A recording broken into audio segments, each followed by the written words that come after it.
Good evening student. आज की class आरंभ करने से पहले मैं आपको कुछ मोटिवेशनल लाइन सुनाऊंगी। आज की मोटिवेशनल लाइन है कि नहीं खाई ठोकरें सफ़र में, नहीं खाई ठोकरें सफ़र में तो मंजिल की अहमियत कैसे जानोगे। नहीं खाई ठोकरें सफ़र में यानी रास्ते में, तो मंजिल की अहमियत कैसे जानोगे। अगर नहीं टकराए गलत से तो सही कैसे पहचानोगे। समझ में आ रहा है? फिर से एक बार रिपीट करूँगी कि नहीं खाई ठोकरें सफ़र में तो मंजिल की अहमियत कैसे पहचानोगे। अगर नहीं टकराए गलत से तो सही कैसे पहचानोगे। दूसरा थॉट है कि खुद से हार गई तो बात अलग है। खुद से हार गई तो बात अलग है, मैं तकदीर के आगे झुकने वाली नहीं हूँ। समझ में आ रहा है? कि सबसे कह दो कि खुद से हार गए तो बात अलग है, हम तकदीर के आगे झुकने वाले नहीं हैं। यानी मैं तकदीर के आगे झुकने वाली नहीं हूँ। और मुसीबतों से कह दो कि स्पीड बढ़ा लें। अगर मैं निकल गई तो रुकने वाली नहीं हूँ। समझ में आ रहा है? एक बार लिखकर एप्रिशिएट तो करिए कि वाह वाह वाह क्या बात कही है। तो इसी तरह एक बार फिर से कहूँगी, खुद से हार गई तो बात अलग है, मैं तकदीर के आगे झुकने वाली नहीं हूँ। और मुसीबतों से कह दो कि स्पीड बढ़ा लें। अगर मैं निकल गई तो रुकने वाली नहीं हूँ। चलिए, आज काफ़ी टाइम हो चुका है, कम टू द पॉइंट। अपने मेन टॉपिक पर आते हैं और आने से पहले थोड़ा कुछ एक्सप्लेन करूँगी। यदि आपको मेरी क्लासें अच्छी लगें, पढ़ाने का तरीका अच्छा लगे तो प्लीज़ सब्सक्राइब करें एंड शेयर करें। उन बच्चों के लिए हम्बल रिक्वेस्ट है आप सभी से कि जो बच्चे वाकई में पढ़ना चाहते हैं, जिनके पास कोई सोर्स अवेलेबल नहीं है, केवल उनके लिए मैं आपसे हम्बल रिक्वेस्ट करती हूँ कि प्लीज़ उनको बताइए कि यूट्यूब पर study XYZ by Shabnam ma'am के नाम से एक चैनल प्रोवाइड है, जिस पर विदाउट कॉस्ट आपको रीजनिंग क्लास प्रोवाइड की जा रही है। Please join us.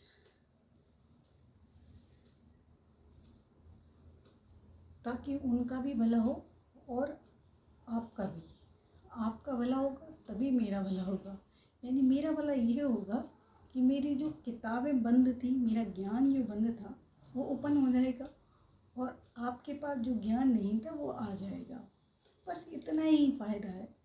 अगर इस फ़ायदे से अगर मेरा कोई फ़ायदा है तो प्लीज़ आप मत करना। अगर दिखे कि हाँ भाई मैम ऐसे बोल रही हैं और अच्छा बोल रही हैं, अगर आपके फ्यूचर के लिए है, मेरे साथ आपके खुद के फ्यूचर के लिए भी, मैं सोचती हूँ कि मैं जो पढ़ रही हूँ या पढ़ चुकी हूँ वो आपके सामने एक्सप्लेन करूँ, ताकि मेरा रिवीजन हो जाए और आपका भला हो जाए। आपके एग्ज़ाम में ये अगर फंस गया तो इससे अच्छा गोल्डन चांस कहाँ होगा। जो मैं पढ़ा रही हूँ 100% में 98% की गारंटी मैं लेती हूँ कि आपका आना ही है। मतलब क्वेश्चन आना ही है, कोई उसको हटा नहीं सकता। NTPC हो, SSC हो, MTS हो, CGL हो और रेलवे हो, UPSC हो, XYZ A to Z exam जो भी हो, बट उसमें आना ही है। क्वेश्चन आता ही है और बनता भी है। इसीलिए मैं आपको वही टॉपिक, वही कॉन्सेप्ट क्लियर करा रही हूँ जो पूछे जाते हैं, 100% पूछे जाते हैं। और रूल्स भी मैं वही स्टेप बाय स्टेप आपको समझा रही हूँ ताकि आपके एग्ज़ाम में कोई प्रॉब्लम ना आए और वो क्लियर हो जाए। रीजनिंग की हर एक ट्रिक मैंने आपको अपने अकॉर्डिंग सिखाने की प्रोसेस यानी पढ़ लिया है, जो एक दिन संपूर्ण तरीके से पूर्ण होगा। ठीक है, चलिए come to the point. Thank you so much मेरे लेक्चर सुनने के लिए। थैंक यू अपना कीमती समय देने के लिए। Thank you so much. चलिए कम टू द पॉइंट। आज का हमारा टॉपिक है, सब्जेक्ट है रीजनिंग, पार्ट 1 है और टॉपिक है कैलेंडर। कैलेंडर मीन्स होता है तिथि पत्र। हिंदी में क्या बोलते हैं कैलेंडर को? तिथि पत्र। जो हमें तारीख बताए उसे हम क्या बोलते हैं? तिथि पत्र।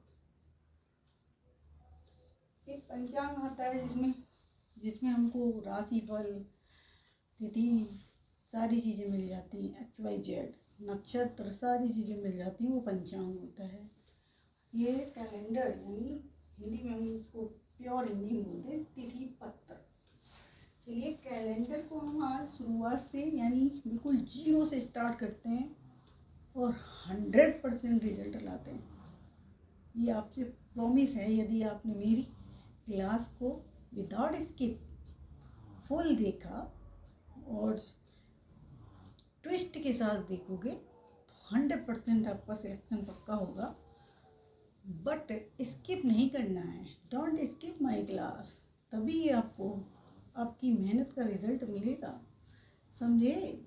आप जो टाइम यूटिलाइज कर रहे हो मेरी वीडियो को देखकर, वो 100% आपको रिजल्ट देगा। तो चलिए come to the point and look at the white board.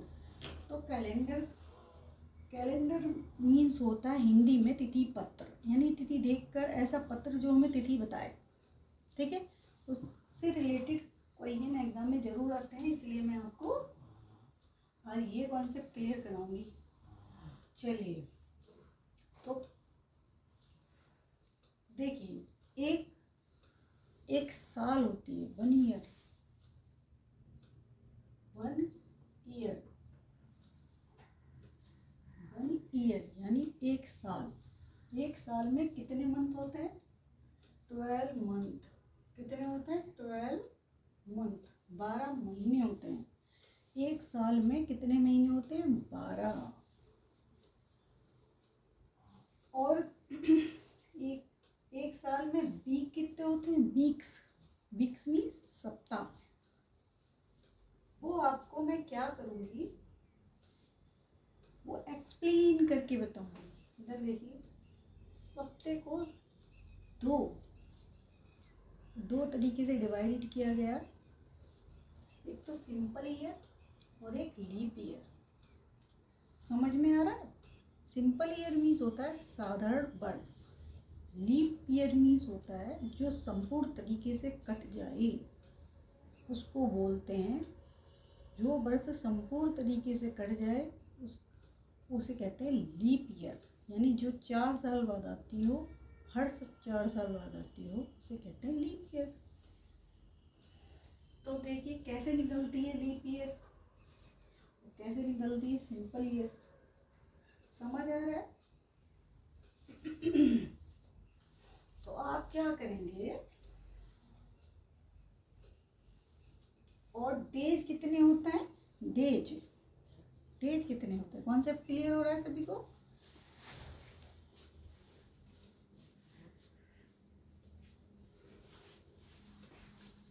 Days कितने होते हैं? ये देखिए डेज कितने होते हैं?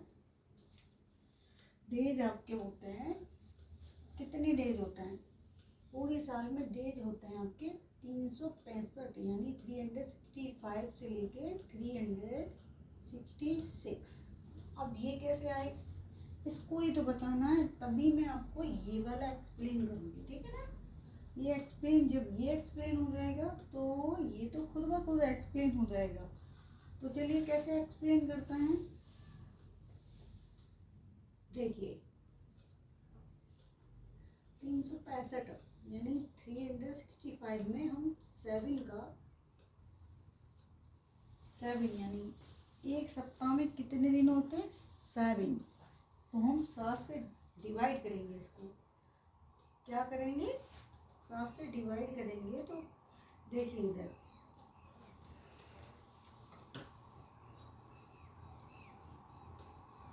7 5 या कितने होते हैं? 7 5 या 35। ठीक है, अब बचा कितना?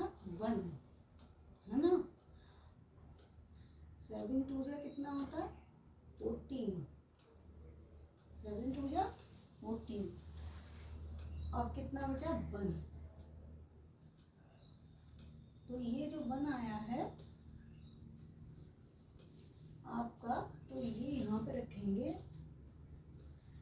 वीक्स होते हैं हमारे, कितने होते हैं?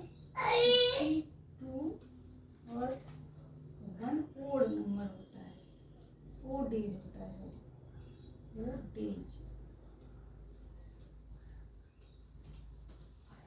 सिंपल ईयर में जो पूर्ण तरीके से नहीं कटती है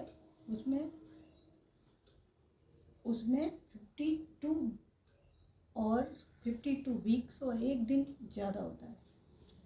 चलिए, और लीप ईयर में क्या होगा?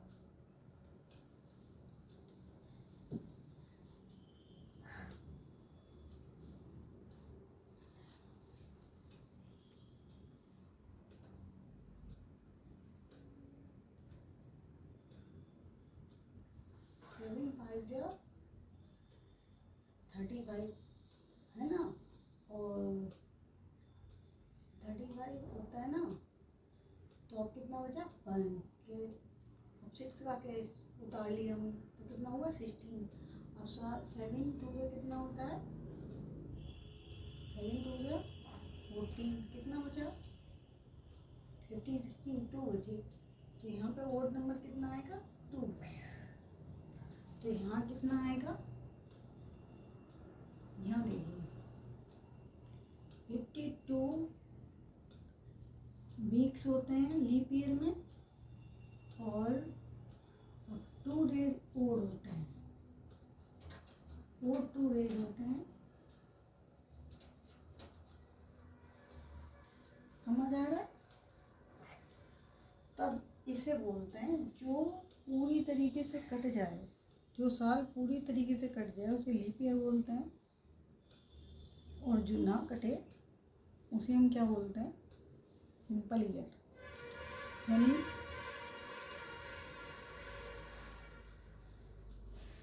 चलिए आगे बढ़ते हैं। ये आपको सभी को समझ आ गया होगा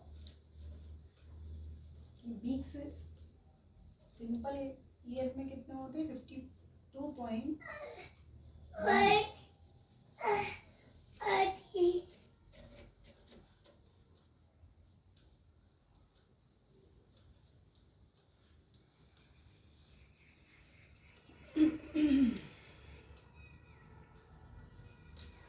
जैसे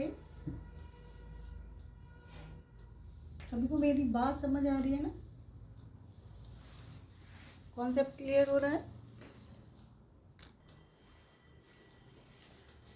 सभी को कॉन्सेप्ट क्लियर हो रहा है? चलिए स्टार्ट करते हैं कि सिंपल ईयर ऐसी साल है जिसे हम 4 से डिवाइड नहीं कर सकते। लीप ईयर 4 से डिवाइड होती है, ठीक है ना। तो जैसे 1900 यानी 1996, ठीक है, सॉरी, जैसे मान लो 2019। अब इसको हम डिवाइड करते हैं इन 2 संख्या में। हम डिवाइड करते हैं इसको कैसे? 4 से डिवाइड करने पे ये क्या होगा? देखिए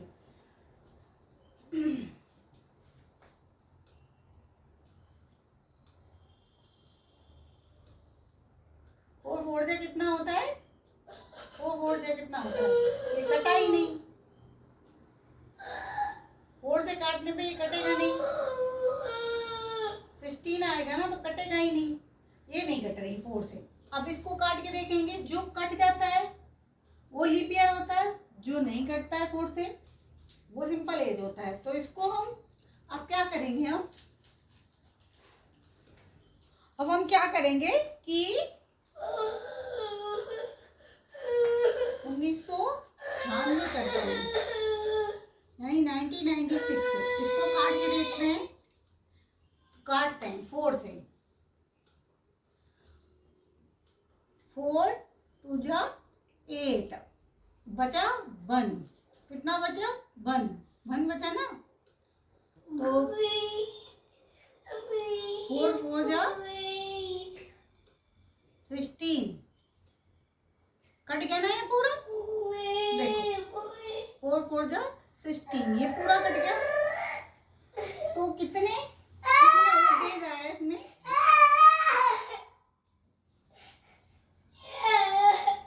24। 4 से डिवाइड होने पे पता चल जाता है, हमें वो डेज निकालने पड़ते हैं। यदि वर्ष हमारी 4 से कट रही है कंप्लीट ईयर, तो वो हमारी लीप ईयर है, और यदि नहीं कट रही है तो वो लीप ईयर नहीं है। चलिए, आज की क्लास यहीं समाप्त होती है। क्लास देखने के लिए थैंक यू सो मच।